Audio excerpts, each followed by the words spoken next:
বৃষ্টি ভেজা দিনে এরকম একটা হাতে মাখা চিকেনের রেসিপি হলে মন্দ হয় না।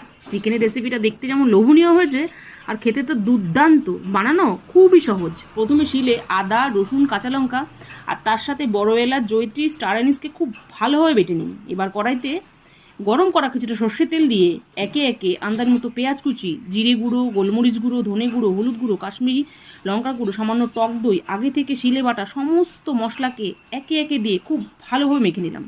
এমনভাবে মাখতে হবে যেন পেঁয়াজের সাথে মশলা খুব ভালোভাবে মিশে যায়।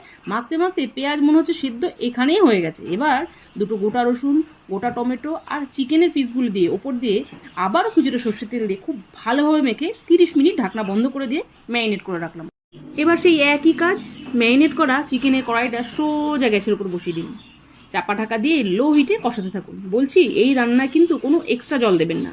চিকেন থেকে যা জল বেরোবে সেই জলেই পুরো রান্নাটা হবে। এইভাবে কষাতে কষাতে লো আর হাইট করে আবারও কষাতে কষাতে মশলা থেকে তেল ছেড়ে এলে আর মাংস সেদ্ধ হয়ে গেলে ওপর দিয়ে গরম মশলা দিয়ে গ্যাস বন্ধ করলেই রেডি চিকেনের এই নতুন ধরনের রেসিপি। যা এখন সুবাস বাইরেছে না। বলছি, এই আইটেমটা কিসের সাথে নেবেন? লুচি, রুটি না পরোটা?